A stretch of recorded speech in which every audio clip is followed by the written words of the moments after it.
Саламатсыздар, урматтуу көрүүчүлөр. Сиздер көрүп жаткан эл назары көрсөтүүсү биз бүгүнкү эфирибизди баштайбыз. Жазды сүйем, жазда түркүн сулуулук көп, жоо азындар жер саймалап гүлдөп өсөт. Жамгырда аяр сүйкүм жүзүнөн сүйүп жүрөгүмдүн перисиндей беттенип өт дейт.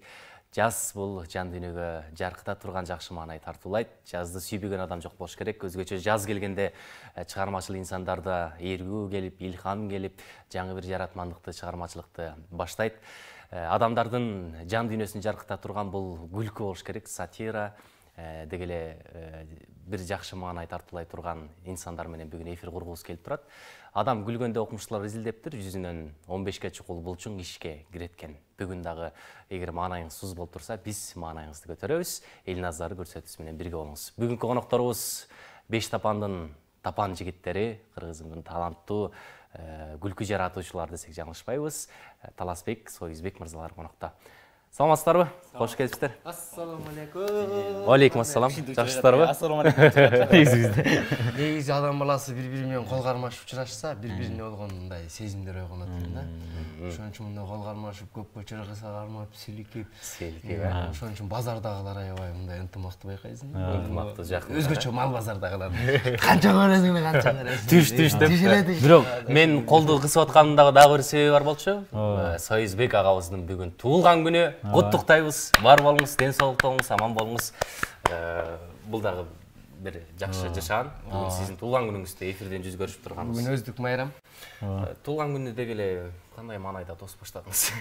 Мындай туулган күндү бала кезде башкача тосот элек да. Мындай мектепте туулган күн келатат. Анда эмне? Сөйдө энди үйдө өзгөчө башкача көңүл бөлүнүп, анан кичине акча тыйын берип мектепке пирожки жесек. Андан өткөн майрам жок. Анан 18ке чыгып атканда бир башкача толкундануу менен тосот экенсиң. Мындай 30га чыгып атканда бир башкача сезимдер менен тосот экенсиң. Анан 35ке чыгып калдык. Туруп. Эми 35ке чыктыңыз. 37, 38тер такыр бөлөк жолот. Эң акыркы переходный возрастка жакындай эле экенсиз да, эң башкысы. Жок, ага чейин 50 жашка чейин көп бар десең. Дагы 15 жыл аркан ага. Таласбек, Союзбек ысымдарыңыз, аттарыңыздар башкача. Мени Таласбек деп көйлү айтып берет, таластык окшойсуң деп. Анан мен жок, мен таластык эмесмин, аялым таластык деп тамашалап калам. Мен өзү баа Токтогулдан болобуз, Токтогулдан толуктан болобуз. Союз, мен, Болсун үчөөбүз бир айылдан болобуз. Баа Токтогул Талас областына караганда. Аны илгери баягы бир нерсе эле коп кое берчү, бир нерсеге шылталап элечи. Ошондо дагы жакшы дагы мындай баш кат болбой алганда, мындай бөлөк чөлөк, үч эмчек болуп калса эмне болмак мисалы үчүн. Талас областына карап Таласбек болуп калыптыр. Анан үйдөгүлөр да билген окшойт ушу Таласка күйөө. Эгерде Жалал-Абадка карап турганда атыңыз Жалал-Абад болмок экен да. Кандайсыз? Жалал-Абад байкен деп. Жок, ал деле жакшы болмок эмес. Ош дегенде жакшы болмокпу дейм да, кыска эле. Ош байкен. Ош. Кандай ош дегенде? Эмне үчүн Союз? Менин атымбы? Менин атым Сайыз убагында төрөлгөнүм үчүн Сайыз. Бекти кош болгон. Эми баягы Кыргызда баягы Космос, биздин үйдө ушундай да, Космос, Алмаз деген агаларым бар. Меники Союз.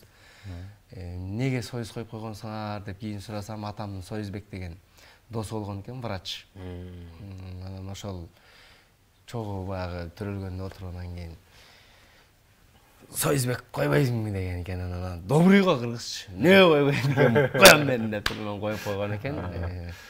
Ошол азыр Токмокто главврач болуш керек ушу Союзбек. Ушундай.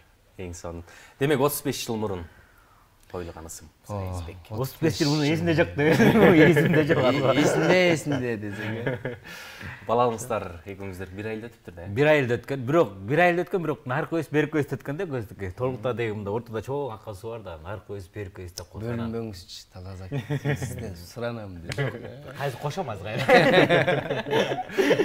Суу эле өлүп турат го. Эки мектеп бар, бул баш наркы Канаша мектебинде окушкан, биз берки Мамбет мектебинде окуганбыз.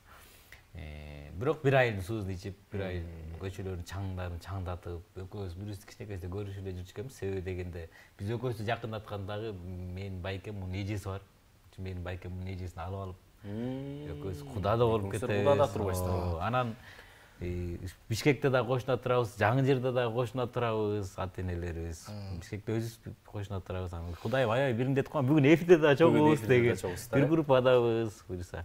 Аябай жакындыгыбыз көп экөөбүз. Кийин кудайлар болсо окшойт деп калам. Себеби дегенде менин кызым менен мунун баласы аябай бири-бирине жакын да, мындай. Экөө бирин жакшы көрөт. Кудай кутулсун. Жакын болуп жүрө берсиңиз. Азыр жакындашуу да коомдо актуалдуу болуп атпайбы? Аз чыгып да сүйлөшөбүз го да, кандай болот. Коомдо болуп жаткан көрүнүштөргө көз караштан баштайлычы. Мен муну айтып берейинчи, шуну мен айтайынчы. Азыркы болуп жаткан учурдагы таасирдүү. Мен кечинде бир тойго бардым. Мен тойлор токтоп калганда ойлогом. Көрсө кечинде акыркы той болоптур пока. Бүгүндөн баштап тойго дагы. Вот, калып аткан экен. Кечинде ошо дос балам чакырып бардым элем, барсам той болуп турган. Чыгып эле айттым. Учурашкандан жок, биринчи айттым ошо. Отурасыздар анан кийин. Үйгө мүшөк унду жыйып коюп десем эл аябай күлөт. Ушу бир нерсени айтса экен, анан айттым. Биз кыргыздар негизи бул оорудан коркпойт экенбиз бизге. Биз ачкачылыктан коркот турбайлыбы? Ачкы өлүп калгандан коркот экенбиз биз кыргыздар. Анысы кандай азыркы бизде коомдо болуп жаткан нерсе эл ооруну ойлобой эле, ачкачылыкты ойлоп эле, ун талашып эле базарга барсаңчы, кымбаттатып, бирөө 1000 алып туруп кана 2000ден сатып эле, сабашка көрүп элечи. Бирөө кыйналса, бирөө көрөсө, бирөө бизнес кылгысы келип жүрөт эми бияктачы. Эми жашоодо ар ким ар кандай экен да. Бирөө өлүмдөн корксо, бирөө коркпойт экен дегенде, бирөө Кудайды ойлосо, бирөө Кудайды ойлобойт экен. Бирөө өзүн ойлосо, бирөө өзүн такыр ойлобойт экен. Ушинтип ушун үчүн анан бир коом түзүлөт экен да, ушун жакшы жаман аралаштырып экен да. Тамаша айтып калат элем го, ниетиңен табасың, кыргыз ушундай болгон. Бай болгур деп урушуп атышпар, бай болгон, тукумуң улангыр деп, тукумдар уланган, башың өскүр деп, баштар өскөн. Азыр эмне бир белекет болсо эле, талаада калгыр деп атып, жартыбыз мигрант талаада калып кетти. Атчан бирөө айылдарды атчап эч ким жаман көрчү эмес экен, аман эсен үйүнө жетсе экен дешип. Аман эсен үйүнө жетишкен. Азыр машина менен зуу бир өтпөсө, аман эсен жетсин деген өлөт экен могу деп атып. Ушундай болуп атат. Анан муну продукта суратып үйүнө чогултуп, димкиде коронавирусту күтпөгүлө, күткөн нерсе сөзсүз келип калышы мүмкүн. Ошон үчүн биз ушу оорудан коркуп, ун чогултабыз деп атып, Кыргызстанга кымбатчылык алып келип алгандан сак бололу деген эле нерсени айткым келет да. Ниетти оңдош керек. Ниетибизди оңдоп, ажал келсе коронавируска жетпей тынчып калышың мүмкүн. Ошон үчүн эмнени эстесең, ошол сага жакындай берет да. Мисалы үчүн, ошол сени эзе берет, ошол сага жакын келе берет. Ойлобосоң, мисалы үчүн, биз нерсени ойлобосоң деле мындай жаныңда жүрүп кетип калат го. Мисалы үчүн, көңүл бөлбөй койсоңчу. Ана көңүл бөлүү десең жабышат го. Кандай ошондой эле нерсе да. Ниеттен экен. Кече күнү бир карындаштарым баласын сүйлөгөн жөнөттүр WhatsApp'тан, баласы сүйлөп атат. Мама, ал деген ысыкка чыдабайт турбайбы? Кудай урса пандемия өлөткөн ал коронавирус дейт. Пандемия өлөткөн болду ал дейт да. Жакшы нерсе айткан да, ниеттен да, ниеттен. Менен кызым сурап атпайбы, папа, биз эмнеге каникулга таратып дейт. Сен аябай жакшы окуйт экенсиң. Сен жакшы окугонуң үчүн класс боюнча таратып атат. Дагы бир жумадан тарамасыңар, Орустан кийин дагы тарамасыңар, эртерээк таратты десем, бирок башкача айтып атышат го дейт, уккандар бар да. Уккандар башкача. Ошон үчүн жакшы нерсени ниет кыла берсек, мындай да, мисалы бүт нерсени көбүртүп жабырта берсең, ал көбөйө берет да. Мындайчы, бүт ушундай мындай. Жана Россиянын врачтары айтты го. Туберкулездон бир күндө өлгөн адамдын саны коронавирустуга мындай эле болуп калат депчи. Гепатит С жана боор оору өлгөндөрдүн саны коронавирустан мындай эле. Негизи эле грипптен өлгөндөрдүн саны деле ушу коронавирустан эле көбүрөөк болчу, айтылчу эмес, просто муну көбүртүп жабыртып бердик депчи. Эми ар ким ар кандай ойлойт, эми оорудан Кудай сактасын. Эми ар бир Кудайым билет, эң негизгиси жаз келди, айымдардын майрамы менен куттуктайбыз, Кудай буйруса. Нооруз келди, жакшы нерсени сүйлөшөлү. Жакшы нерсени сүйлөшөлү туура, ниетти оңдойлу. Майрамдарга кандай даярдыктарды менен күтүп атасыздар? Жаз майрамын 8 мартты, аял заттын эл аралык күнүн кандай достуңуздар? Чубайларды майрамдадык. Өтө жакшы достук. Биз мына Союз мен 5 тапан балдар чогуу баарыбыз эмеде болдук, Москвада болдук 8 март күнү. Москвада күндүз кечинде 2 сеанс коюп, элибиз батпай Москвада жакшы тозуп алышты. Алар эмеге деле караган жок. Коронавируска деле караган жок. Бурап көрүп эле концерт бердик, дүбүлдөттүк, сон болду. Өтө маанайлар жакшы. Москвадагы туугандар баары жакшы тозуп алды. Айымдарды майрамы менен куттуктадык. анан самолетке отуруп да Кудай сактай бер деп коюп базы берди. Мына ушул чыгармачылыкта бешлик тайпасы, андан кийин беш тапан деп Рахман Разыков агайыбыз түзгөн топ менен келе жатасыздар. Мына ушул топко келип калгандагы бир өзүнчө бир тагдырдын буйругу болуш керек. Бул негизи беш тапан боюнча союз түшүндүрүп берет. Эми беш тапан кудулдар тобу бул бешлик театр ачылганда ал убакта деген билесиңби, мурда азыр башынан сүйлөшүп алалы.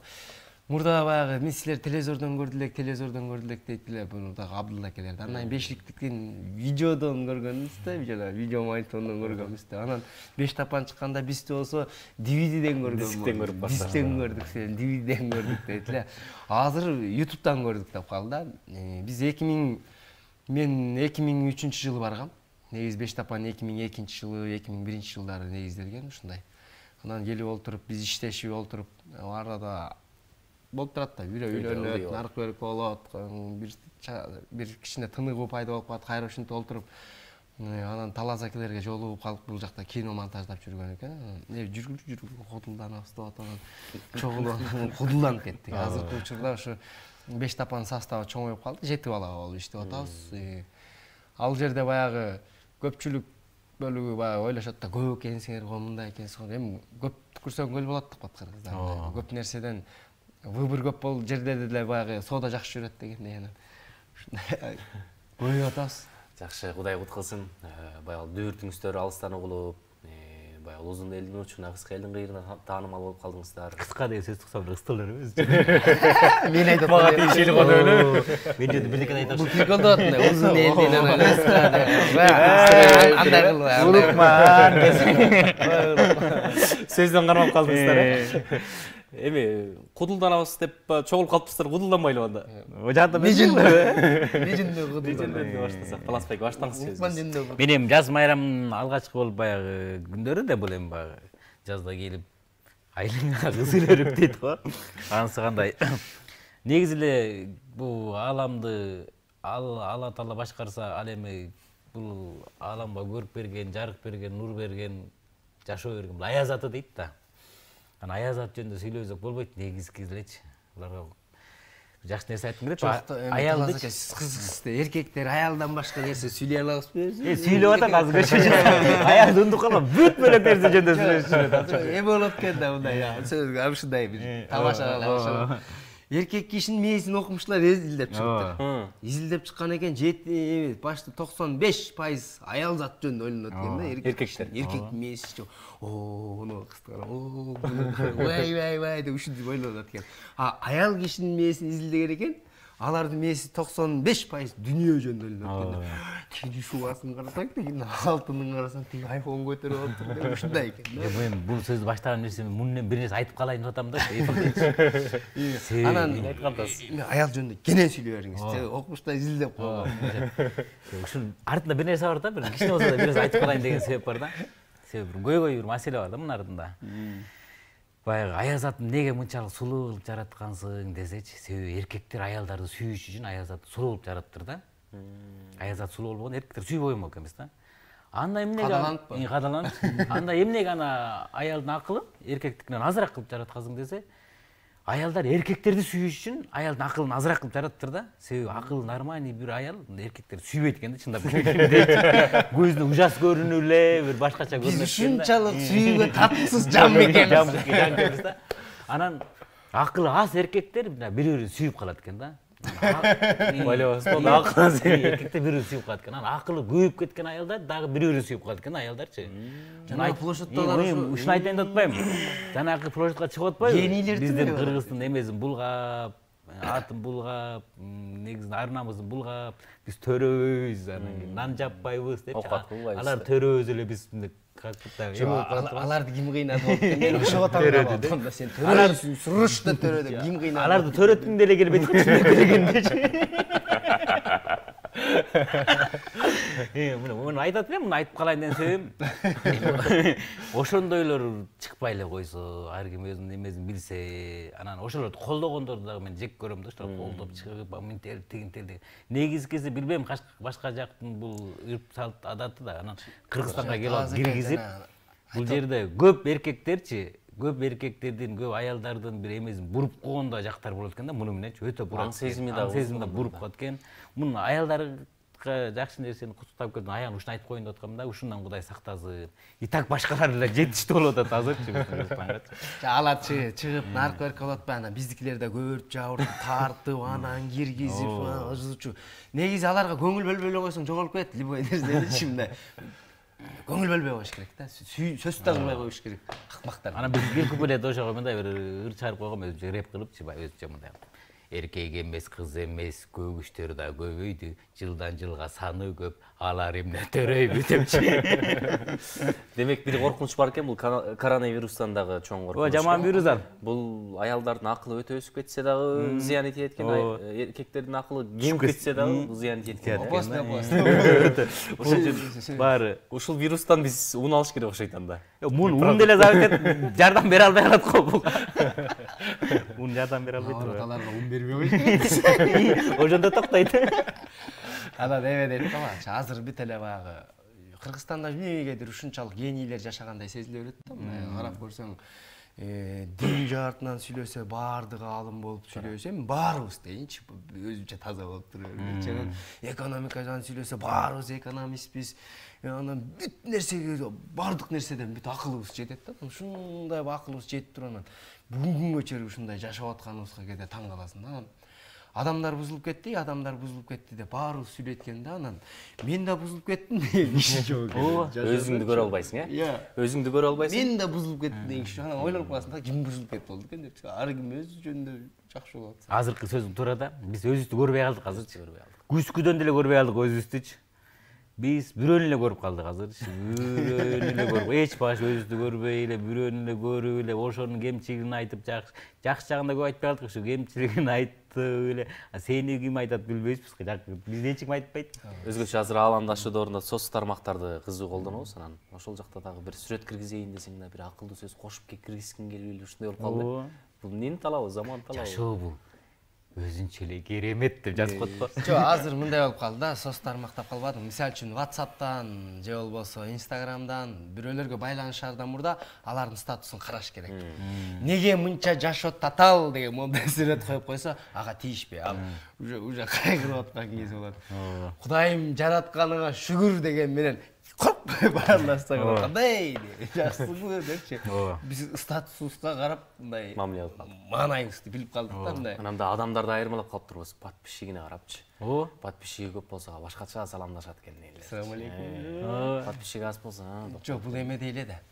Мурда баягы кой көп киши булатный дегенде подписчиги айылдачы, шаарда баягы бизнеси жүрүп, баягы эмелери көп киши булатный болгондой эле азыр подписчиги барлар булатный болуп калды да. Себеби барып биз деле ушуга өтөбүз да. Ушундай болот экен. Эми башталды да уже. Буга көп кайгырбай деле койсо болот. Бул жакшы нерсе негизи. Мен көйдүп, ар ким жумуш тапкан бар, акча тапкан бар ушундан. Негизичи кылган. Бирок эң негизгиси айтат го, кандай иш кылба, чтоб өзүңө дагы бирөөгө да зыян тийбесин дейт да. Болду, кыла бер дейт да. Любой иш кыла бер, бирок зыян тийгизбе дейт да. Ошон үчүн эми Таласага, Союзага жаңы сатиралар жаралып атса керек. Москвага барып келдиңиздер, ага чейин издендиңиздер, Москвадан келип издендиңиздер. Анан сиздерден бир жаңы тамашалардан болсо байлоо. Эми жаңы тамашаны сатам десең, Тиги мындай да, жаңы тамашалар чыгып атат. Негизгиси мен жазган сатиралар, мисалы көбүнчө сахнада балдардын ойноп турган сатиралар жазып атам да. Кудай жакшы сатира жазып келдик, эми да жазып жаңыдан иштеп атабыз. Сокеникин баары билет, бул Соке жалгыз тура алып эле, эч кимге мындай көз каранды эмес, уруу өретчи болуп элечи, бапырат берет. Анан чыны кыргызстандыктын да деп айтылат да. Биздики көпчүлүк, ушундай ар кандай формат болот экен да. Бирөөнө жалгыз туруп чаккан болсо, бирөөнө көпчүлүк интермедианы жагат экен. Ушундай болуп анан ар кандай формат иштеп атабыз. Соцсеттерден мындай алып караганда, мындай көпчүлүк ойногон интермедиа мындай көрүмдүү да болот, өтүмдүү да болот. Негизичи анан жалгыз туруп сүйлөгөн бул чогуу ойногонго караганда кичине көрүүсү слабый болот да. Себеби бир эле киши да, бир кишини мындай өтө кызыктуу сүйлөбөсөң жылчы бияка дейт да. 4-5 кишинин тигиники мунукун карап мындай көрөт экен да. Бизде эмне көбүнчө жашоодон эле айтып атабыз азыр. Эмне болуп атканын бул аламда. Биз мурда бири-бирибизден акча сурашып жашайт элек депчи. Бертүчү бир эки бертүчү деп сурашып жашайт. Азыр акча сурашпай калдык. Зачем бербегенди сурап не кылабыз? Биз азыр бири-бирибизден жаңылык сурап жашап калдык. Жок, эмне жаңылык десең анан алдыга сени карап туруп. Бизде жаңылык жок. Өзүңдө эмне жаңылык дейт го. Анан бизде деле жаңылык жок десе. Мындай жакшы жаңылыгың жокпу деп мындай жакшы жаңылыксы. Ошентип атып жаңылык жок деп атып биз жарым саат сүйлөшүп атканбыз да. Эгерде жаңылыгыбыз болсо, вообще сүйлөшчү дейбиз деп ушу жаңылык жок эле жашап калыптырбыз азыр. Себеби эмнеге жаңылык жок? Себеби интернеттен бүт эле көрүп алып атабыз да. Тигини айтсаң деле аны көргөм деп коет да. Муну айтсаң деле аны көргөм деп.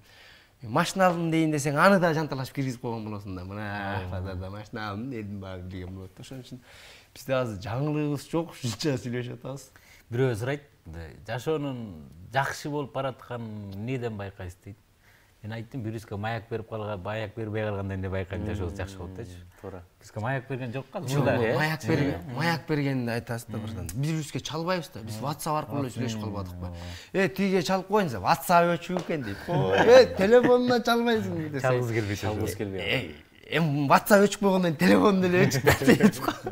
Чын эле агабыз айтса эскертишип атат. Маяк бербей калыптыр. Маяк бербей калдым. Жашоонун жакшысы да болом. Мурда маяк берип коюу эле. Жашоонун жакшысы ушу де, шашлыкка тоюп алып, жашоо кыйын болуп кетти деп атышпайбы. Ушундай чай ичкиле десек. Алыңыздар дегендей. Алыңыздар, отуруңуздар. Мурда мектендер байкаса болот да. Мурда келип отурган жерде суу, мындай кафе, самфет алмаса отурчу. Азыр телефондорду коюп алып. Телефондо баары бар да. Үчөөсү телефон. Тамашанын алма издеп кетип калбы? Арыстан кымбат десең. Кымбат, продукты кымбат болгондуктан ушундай болуп калды. Дагы сүйлөңүз. Кандайсыз? Өзүңүз жакшысызбы? Жакшы жүрөсүздөр. Жакшыбыз, жакшы жүрөбүз. Сиздерден бир тамаша угалы. Улукман деп атың ким койгон? Сен биздикин сурап эле. Биз сеникин сурабайбыз. Чакырып эле бизден сурап эле. Улукман деген передача чыгат деп ойлодуңуздарбы? Мен ойлогом Улукман деген передача окшойт деп. Улукман деп менин атым чоң атам койгон. Жакшы эле койгон окшойт э? Өтө сонун кыргызча нукура Улукман экен. Чоң атаң Азамат экен. Союз болуп калсаң эмне кылат? Эми мындай да, сарап кетип жаман болмоксуң десең. Баягы келген анекдот айтып кой дешет да. Анан союздагы анекдот айтканын көп көрбөйм. Менде анекдот жокпуз да. Биз мындай накаат эле сахнага чыгып эле жеке сүйлөп, бир жеке башакта ушундай попуйта келип калса сүйлөп күлдүрө жигиттер ошондон суроо берер, арасынан чыга берет. Импровизация кылып, э? Ооба. Сатирадан аял затына көп байлап тамаша чыгардыңыздар. Анан Союз агабыз Соке деген ысым менен дагы бир концерт койдуңуз, э?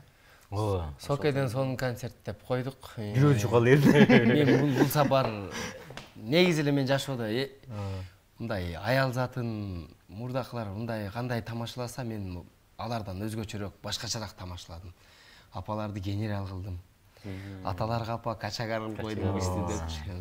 Өтүмдүү болду бул тамаша. Жакшы болду. Бирок жашоодо ушундай да, чын эле 60тан өткөндөн от чагып калат экен да. Аталар небере өчүп калбасын, бак деп. От чагып жашап калат экенбиз дегендей. Сокен концерт ийгиликтүү болду, Кудай буйрса. Арменияга койду, 23-ноябрда койду.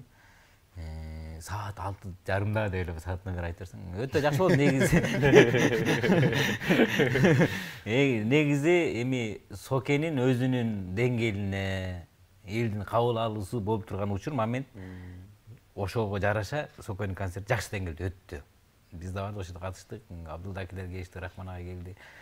Концерттен кийин дагы жакшы жылуу сөздөр туктук. Ал бир гана Сокеге эмес, ал бизге да өтө чоң дем берди да, ошол негизичи. Значит, мына балдар уже уруп атат буйрса, коюп атат, келатышат деп жакшы. Кудайга шүгүр да. Баягы жана айтпайбы? Тиги статустан шүгүр деп жазган уксаң мамиле кылыр деп, анысы кандай бул шүгүр деди, мамиле кылып атабыз. Союз байкен подписчида көбүрөөк окшойт. Ооба. Көбөйүп атат. Бай берсе. Ошо бит подписчилер карап жашай турушат. Эми Союз ага экөөңүздөр баягы бир жерден чоңоюп өстүңүздөр, таласа өкүңүздөр. Анан сатираны кандай алып жазасыздар? Мындай отуруп тамашалап өзүмдө мен өзүм жаздым. Эми Талас аке көбүнчө бул интермедиага жазат. Могу акыркы учурдагы көптөгөн хит интермедиалардын ээси деп койсок болот. Жазган.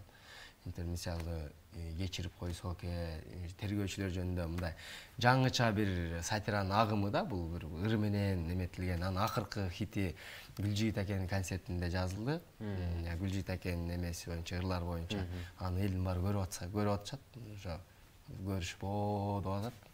Сон жазылган. А мен өзүм дагы мындай көчөдөн карап, эмне көрсөм ошолорду мындай күлкүлүү жактарын карайм да. Мисалы азыр биз телефон жок, жашай албай калдык. Биз телефонду карап момунтип отуруп калдык. Мисалы могу телефон болсо, ишим жок болсо деле жөн эле өйдө ылдый жылдырып эле мындай элечи, привычка болуп калыптыр да. Булчу кадимкиде адамга көнүп калыптыр, привычка болуп калыптыр. Маршруткага түшкөндө деле баягы мондай кысылып калып телефон кармаганга вариантын калбай калса, телефон чукканда карап эле ал эмнеде жазып аткандарын көрүп эле, ушундай түшө турган жерден өтүп кетип эле мындайчы. Бул интернет агымы ушинтип отуруп зомби болуп калабызбы дейм да, мындайчы барабызды унутуп эле бир өтүп кетип эле ушундай болуп калат экен. Мен жана эмелер чочуп кеткендерди көрүп аябай күлдүм да, мындай көп көчөр сүйлөшүп отуруп калып, мен эмеге карай элек турбайм, чочуп кеттим эле, милдеттүү дейм го, кирет го. Анан эмелер да бар го, соке. Машкага түшсөң бир эжелер болот го, мындай эчтегеден тартынбаган эжелер болот го, мындай. Жанында ким турат, ким турбайт, барбы жок, айырмасы жок го. WhatsApp'та сүйлөтүп, "Эй, шүмшүк, алып кой дедим го мен сага" деп өчүрөт го элдин көзүнчө. Ушундай бир эмелер аябай папал болосуң да. Алар көнүп калганда мындай эчтеке иш жок да, мындай бирөө турабы, отурабы, мындай эч айырмасы жок да. Анан кийин машкага кирип кетет эле. Тартынбайт. Таткызат да. Качай. Отуруп алат го. Эй, турсаң, жашына ала келсин деп. Телефондон да эме маршруткада телефон менен сүйлөшө албайсың го. Кээ бир кишилер сүйлөшө берет, мал түштүбү анан тиги тоодон тийбүү деп элечи. Ушундай соода иштери аябай жүрүп кетет. Анан кээ бирлери бар мындай бир жашоо дем, бул жашоодо бир миллиондорду сүйлөшүп кетет го телефондочу. Ошончо миллион сүйлөшкөндө таксиге отуруп алып аркасына отуруп алып ошо миллиондордун ары бери жумшап сүйлөшүп кете бербейби деп мындай ойлонуп каласың да. Кудулдук өнөрдүн рахаты менен түйүшүгү эмнеде?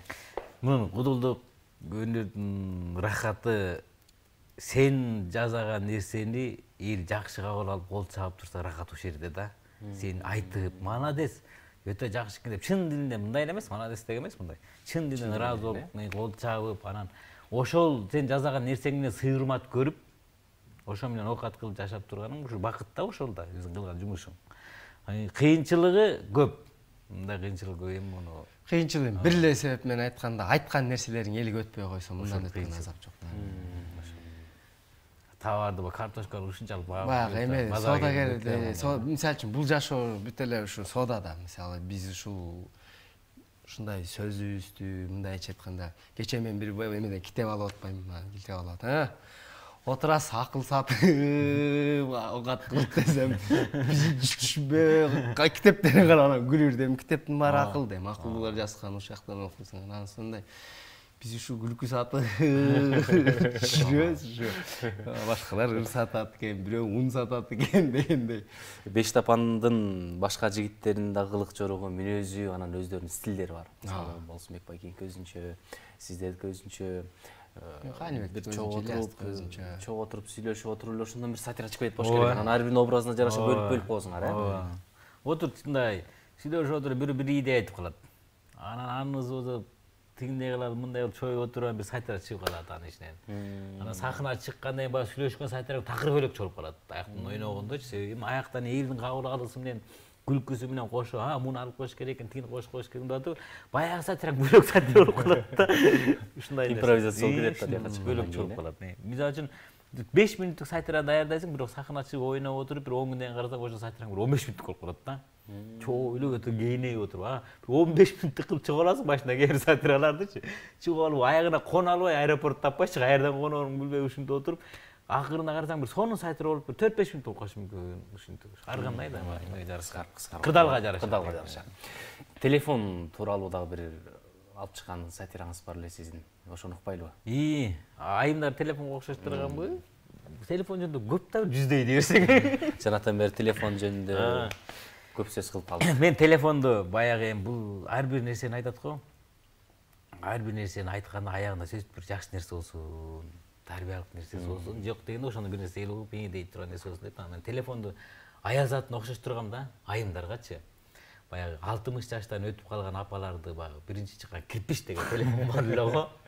Ошо телефон окшоштургам. Эмнеге деп сурашат, эмнеге кирпич телефон? Себеби дегенде кирпич телефон сынган эмес, бышык болгон, колгон түшкөсө да сынган эмес. Апаларда ошондой эч нерсе сынбайт апаларда. Оор салмактуу ошо үчүн апаларга окшоштурдум деп. Антеннасы любой жерден тапкан. Берки 50 жашка чыгып калган 5-6 баласы бар жеңгелер алар Nokia X2 деген телефон окшоштурам да. Себеби дегенде любой жерден антенна тартат да телефонду. Подвалга кирсең да таап барып коёт го. Урупчу. Ошондой телефон да. Ана эми бир 2-3 баласы бар жеңгелер, келиндерди булар жана Samsung Galaxy деген телефон окшоштурам да. Сону функция деген толтура, чукулайлап отура бересиң, караган жерге. Кармалаган келет, алгың келет ошондой телефон. Ал эми бойго жеткен сулуу кыздар булар iPhone да. Андай жалпак телефон бар, iPhone окшоштурам да. Анан эң негизгиси кээ бир байкелердин 3төн телефону бар да. Биринчиси Samsung Galaxy, Nokia X2, анан кийин iPhone. Ооба. Жалаң iPhone'ду көтөрөт. Тойго барабы, концертке барабы, ушу iPhone'ду көтөрүп алып, iPhone'го жаңы кымбат чехолдорду кийгизип алышып, iPhone менен общение кылышып, башка бирөөнү карабайт да, только iPhone'го тапкан, iPhone'го жумшашып деп.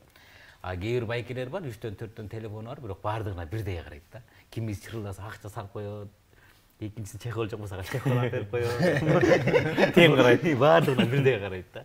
Ошондуктан 3төн iPhone телефонубуз болобу, же бирден телефонубуз болобу, ошо баары телефонго да бирдей карайт. Себеби телефонда бир убал уруп кетчү күндөр болот дегендейчи. Шариятта деле айтып атпайбы, 4 телефонго чейин алганга. Урсат деп. Анан бузук телефон алсаңар да оңдоп алгыла депчи. Бузук экен дебей, буу экен дебей, бууну дагы жаңыдай масладай көрүп пайдалана алгыла деген нерсе да. Кимда телефонду мисалы үчүн колуңан түшүрсөң сынып калат да. Аязат да ошондой да, сынат дагы. Телефонго акча салсаң аялга да акча берип турушуң керек. Телефон менен эртеден кечке телефон менен мамиле кылгандай, аялыңа да ошондой эртеден кечке жакшы мамиле кылсаң, аялың телефонду эле алып калат, дайыма сага жакшылык каалап, эме кылып, телефонуңа акча салбай койсоң эч ким менен сүйлөшө албай калгандай эле да. Жок, эмеде эркектер азыр биз аялдарды кайтарбай телефонду кайтарып жашап калдык дегендей да, мындайчы. Жана небең бар кайсың? Ошону айтып өтпөйсүзбү? Аны эфирлерде айта бер оймет болуп калган. Ошого айтып атпаймынбы, эркектер ошо телефонду кайтаргандай аялдарды кайтарсак мынчалык ызычуу болбойт белек дейм да. Телефон деп. Ар бир нерсеге салыштырасыз да. Мен калькуляторго да салыштыргам аялдарды. Себеби аял заты ушунчалык калькулятор кошуш экен дедим да. Себеби дегенде калькулятор алат, кошот, көбөйтөт, бөлөт. Айымдарда ошондой экен. Кирпикке кирпикти коштуруп кайта алып коет кезиңер. Ал эми көбөйткөн жагына келгенде бала төлөп, кыз төлөп, элдин санын көбөйтөт кезиңер. Бул жаңырга базар жок. Ал эми бөлгөн жагына келгенде бул менин тууганым, тиги сенин тууганың. Аябай бөлөт кезиңер. Сенин тууганың мынчап келди, менин тууганым мынчап келди деп бергенде. Анан менин тууганым 30%, сеники 70% тап келген болуп калат. Анан бирок канчалык кыйын болбогула, урматтуу калькулятор, баары бир батарейка жок иштебейсиңер дейм да. Себеби ар кандай батарейкалар бар да, жашоодо докулый батарейкалар бар, такыр иштебеген батарейкалар бар.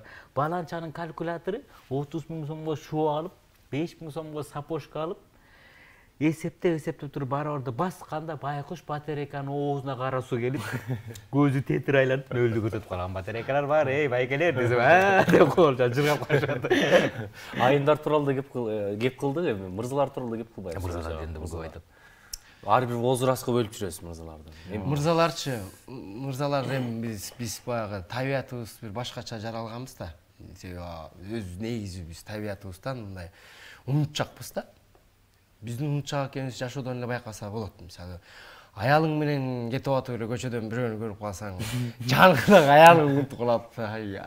Эй деп бул аялдар бизди эстетип турчу да, мындайчы канталар бирок. Эмне деп аттылаң деп анан сүйлөп, ушундай бир мындай бир башкача жаныбыз да мындай.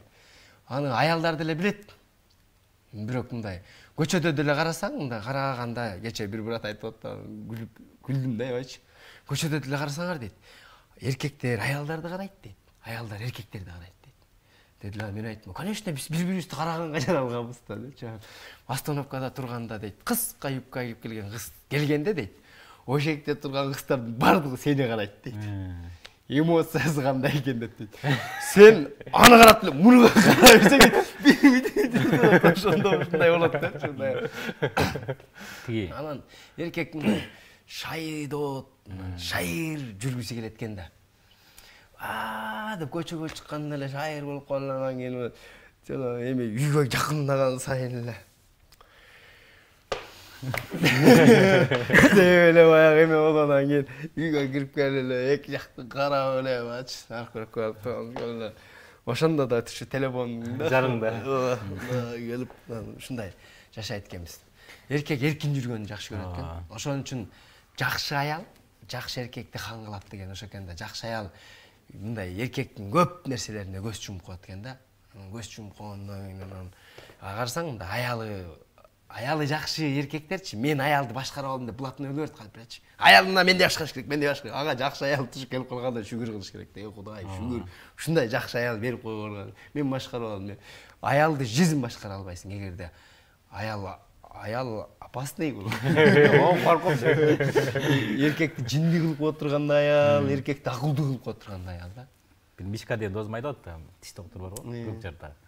Ошол гүлдөр аяга катып сүйлөгөн бала да, гүлдөр окуяны айтып берип атты мындай дос балдарым келип калды дейт. Сүйлөшүп отурабыз дейт. Кечке калмаса 8-тер болуп калган дейт.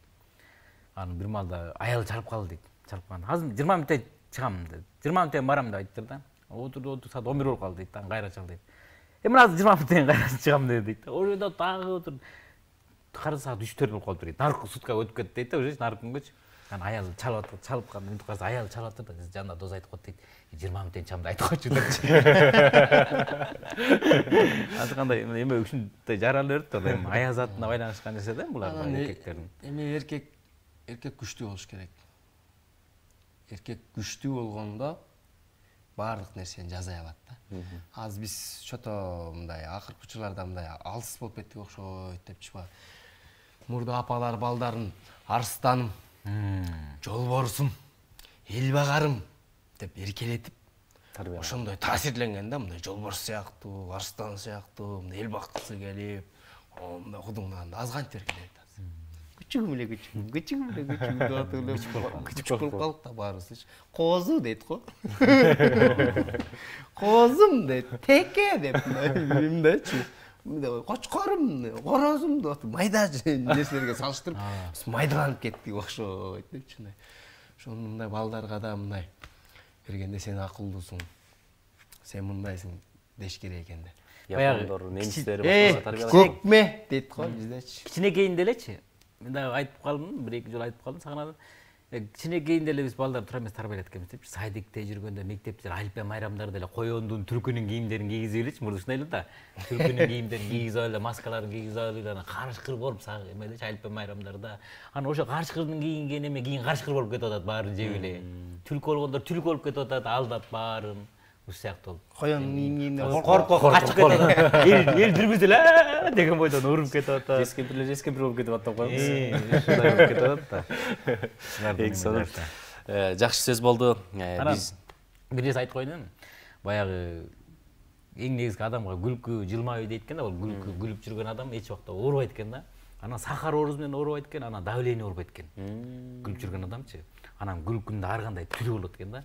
Бирөө күлсө жанындагысын, бирөө күлдүрүп эле жанындагысын чапкы күлөт экен, бирөөнү уруп эткен, мынтипчи бирөөсү диванды чапкылап, бирөө жата калып күлөт экен. Анан эң опасный күлкү таап алдым да мен. Бир эң опасный күлкү бар экен да. Ал адам өтө уят кылып турганчы. Ал күлкү жана кудалар менен жакшы адамдар менен отурганда деп кетет го мурдуңчу. Ошол эң опасный күлкү экен да. Баардыгына уят болот экенсиң да. Жашынакай эле сүйлөшүп атыр. Мен аныңыздар эми ошенткен деп аласың го. Күлкүдө да. Ушул өтө опасный күлкү экен да. Бул наоборот адамды давление кылат экен. Сахарын көтөрүп. Азыр кандай элге ар дайым күлкү болсун, күлкү болуп жүргөн жакшы нерсе да. Туура. Көчөдөн көрүп, сиздерди таанып, көрөрмандарыңыздар гүлдүрүп калачы деген сыяктуу учурлар көп эле кездештиңер. Үйгө бар дейм мен десең. Ооба. Эме чагалы. Жол бир гүлдүрүп коесузбу дегенде эле мен тамашалам. Бир ырдап койчу дегенде эле айтасың. Сразу эле жолдоп алып эле кое тур, биринчи сүйлөш, дебиң баз, бир аз отур. Канчалы кимсиң сен? Мен кимди гүлдүргөн атам деп сүйлөшөсүң да. Ушундай сүйлөшүп атсаң деле ушул жерде ушуга күлсө, ал юмору бар адам да.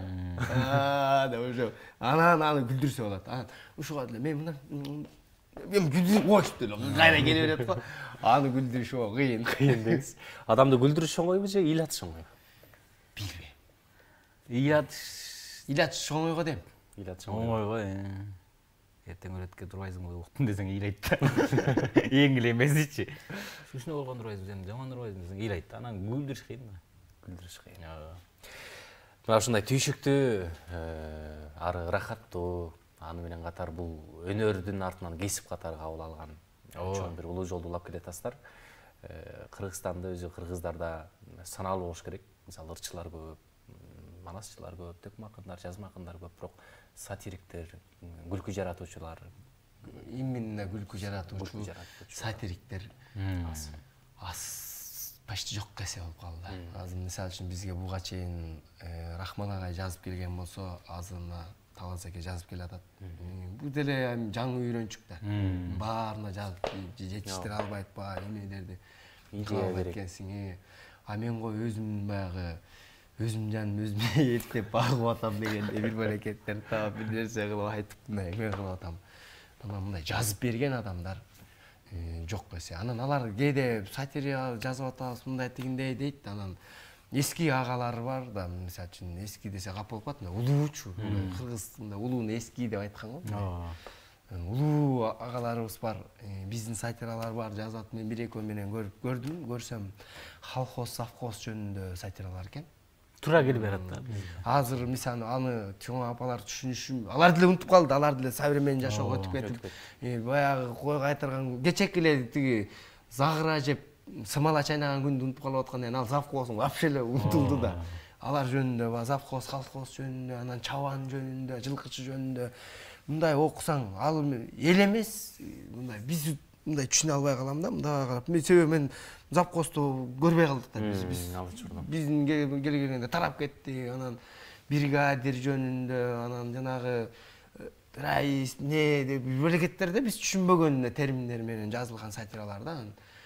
Мунун азыркы заманга туура келбейт экен деп айтсаң капа болуп калчу да.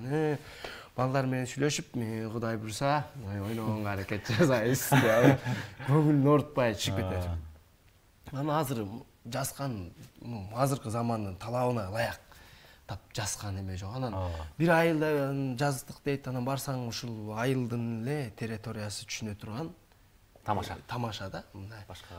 Аны республика түшүнүш үчүн ушундай бир чоң Кыргызстанда негизи эле сатира жаатында да ушундай да. Анан интернетке да жүктөлгөндө эле баягысын эле кайталай берет экен дейт да. Анан бул азыр ушундай болуп калбады. Азыр мисалы үчүн сага кел, интервьюга келдик, башка жерге бардык, дагы сүйлөнүп атып ушул нерселер сүйлөнүп кетет.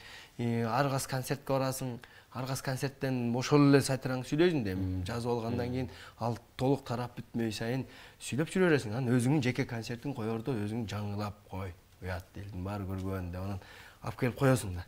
Анан ошолорду да кээде тартышат да, анан YouTubeга жүктөп койгондо, булар эскисин эле кайталап калыптыр дей беришет да. Анан кийин көрбөйт да. Эгерде Кудулдар академиясынан кайталанып аткан болсо, бул анда Кудулдардын алсыздыгы болуп эсептелет. Анан башка каналдарда башкалар тартып алып, ошолорду деле башка концерттен тартып алып киргизип койсо, кайталап аттыр дегени бул туура эмес болуп калат, Азыркы сатиралардын баягы мындай эме тили менен айтканда, жалпак тили менен айтканда, азыр сатиранын гени Кумтөрү Рахман Аразыков чукуп, ошол жерден чукуп, канчалаган сатираларды Кумтөрдөн чукудук агайдан, агай чыгарып берди. Эми агай деле Кудайга шүгүр, канча нерсени окуучулар тарбиялады, өстүрдү, канча сатиралар жазып берди. Эми бир гана агайдын көзүн кара бербей, азыр Кудай болсо аракет кылып атабыз. Качанга чейин эми агай деле жанына барып, ошо агайдын башка иштерин токтотуп коюлуп, бизге жүгүрүп келет, сатира жазып берет. Эми баягы поколенияда, поколение өсүп баратат, ар ким поколение өз ишин кылыш керек деген. 50 жылда эл жаңы, 100 жылда жер жаңы деп коет. Ал аралашкуудулар театрын түптөлгөнүнө 50 жыл болуп калды да. Алар ошол убакыттын заманын талабын эң мыктысы болду буларчы. Мисалы үчүн Күмөндөр айке, Борончу айке, булар улуу куудулдар бул замандын, ошол заманды не проблема болсо айтып берди да, айтып беришти. Тиягынан айтты, бул жагынан да айтты. Не көйгөй болуп аткан болсо айтып. Ал учурда теманын баары тапталып ошол убакта нерсени айтып бүтүштү. Андан кийин бешлик чыкты. Бешлик дагы өзүнүн эмеси менен, мындай учуру менен, бешликтики деле мындай карасаң, баягы ырдай коюп, мемете койгон өзгөчөлүк болбосо, интермед ойногону аяк эле аралаштын стили болуп калды. Мурунку стиль да. Мынайынан келди. Анан азыр мына келип атты. Биз ошол ыргак менен келатканда тамашоо деген чыкты. Булар башкача стиль менен чыгып, жаштардын баардыгы ошого болду. Себеби алар ушу жаштарга жага турган нерселерди жазат. Мисалы үчүн жыргат. Азыр биздин дагы талабыбыз ушу ушул күндө болуп аткан нерсесин жашынан карысына чейин түшүнө турган нерселерди табып айтышыбыз керек. Иштеп атабыз биз. Тамашоо деп калбатсыздарбы? Тамашоонун жигиттери менен сиздердин ортоңуздарда бир атаандашуу көрө албасык дебейин, атаандашуу бир конкуренттик атаандашууну жок десең туура эмес болуп калат. Бул жашоо чындыкты сүйөт. Атаандашуу неге болбойт? Болот. Плюс ошондо. Бизге сахнага ким келип куудул болом десе, ошол бизге конкурент катары эсептелиш керек. Мисалы үчүн чогуу жүргөнү менен 5 тапанын балдары деле жетөөбүз жүрсөк, жетөөбүз бири-бирибизге конкурентпиз.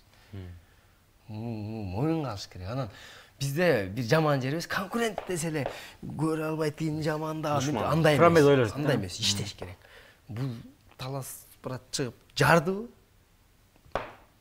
Жарды. Азыр мен бул мындайынан чыгып жарды. Так, мен үстүнөн түшүп жарышым керек экен деп, башка жагынан түшүп, башкача сайтыра менен келип жарышым керек. Даң.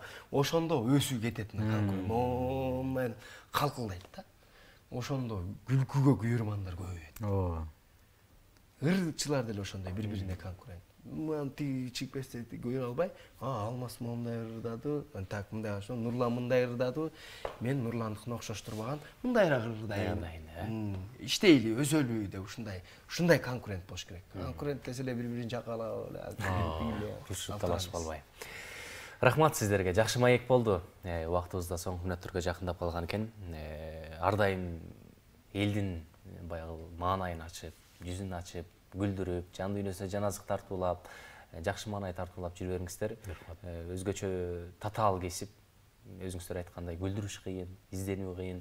Бир айлап, бир жылдап, 10 жылдап изденип бир жазган сатираң чындыгында сиз айткандай сахнага чыгып элге өтпөй калса, аябай бир шаңсыраак болуш керек. Бул өтө бир чоң эмгекти, көшөгө артындагы бир чоң түйшүктү, көмүскөдө жүрүп көбүш жасаган инсандар сиздерсиздер. Эми баягы атка мингенден түшө качпа деп коет го. Ушул кесипти тандадыңыздар. Эми баягы улуу жол менен барып, улуу устаттардын улуу жолун улай бериңиздер. Эми бүгүнкү эфирибиздин жыйынтыгында бир жакшы сөз калып отур. Эркин микрофон деп койчу эле. Тамаша бура сүйлөп, чынчыга кеткен сөздөр болсо да айта кетсеңиздер болот. Негизи эле жакшы калып элек эле айткым келет да жашоодочу. Анан азыркы болуп жаткан учур, элдин жүрөгүнөн бир нерсе орун алып албады, бир коркунуч. Анан Кудайым айттырбай келген ар кандай бөөдө кырстан элин сактасын да, эң негизгисичи айттырбай келген. Билип отуруп кетип калган анча эмес экен, сен өзүң сактанып отуруп, келет экенсиң да. Бул айттырбай келген нерсе, бул тапасың деп атканда турлап түшүп калган, жон коңгон түшүп калган нерседен Кудайым сактасын да. Келаткан нерседен бул өзүнүн этибиз менен, жүргөн турушубуз менен, бирибизге болгон мамилебиз менен сактанып койсок болот экен да, келаткан нерседен. Анан айттырбай келип калдым, табадам чапканда деген ойдон. Кеткен нерседен Кудайым элибизди сактасын, элибизде эч убакта жамандык болбосун, жакшылык болсун. Элибиздин жүрөгүндө, жүзүндө ар дайым жылуулук, жылмай болсун. Айтканыңыз келсин. Аны эфириңерге дагы ийгилик каалайм. Өнүк өскүлө. Кудайым бул эл назары, бул эл назары жакшы экен, элдин назарындагы жакшы, жалаң жакшы нерселердин назарында болуп, элдин жакшы жагынан. Элдин назарынан калбагыла деген кыргыздын жакшы сөзү бар. Эл назары силерге чоң рахмат Улукман сага ушинтип маекке чакырып баарлашып, бул да болсо сүйлөшүү, бул да болсо эргүү дегендей. Ар бир интервьюнун артында ар кандай шык келет чыгармачыл адамдарга. Бул айтпаса деле белгилүү. Ар бир кандай, мисалы үчүн эл назарына келесиңби, башка эл териге барасыңбы, кайсы бир жерлерге барып сүйлөшүп келсең, сүйлөшүүгө отуруп бир нерселер эргүү келет, бир идеялар келет. Адам качан бири-бири менен ушундай сүйлөшкөндө жакшы нерселер чыгып турат. Ошондой сен дагы биздин жакшы нерселерибизге күбө болуп жүр, биз дагы сенин жакшы нерселериңе күбө болуп жүрөлү. Кыргыз элине болсо ден соолук, жүрөктөрүнө толгон ыйман берсин, жашообузда коркунуч эч убакта болбосун. Жүзүбүздө ушу жылмайып эле жаркылдап жайнап, бири-бирибизге сый урмат кылып эле жайнап жашай берели. Айтканыңыз келсин. Сиздерге чыгармачылык эргүү каалайлы. Ийгилик болсун. Ар дайым эфирден ушинтип элдин жаркын жазып күлдүрүп жүрө бериңиздер. Рахмат. Кол алышып коелу. Жакшы туруңуздар. Келгениңиздерге рахмат. Ардактуу телекөрүүчүлөр, эл назары көрсөтүүсүн ушуну менен аяктайбыз. Беш тапандын тапан жигиттери бүгүн жакшы бир маанай куруп берди деген ишеничтебиз. Кайрадан эфир аркылуу көрүшкөнгө чейин аман туруңуздар.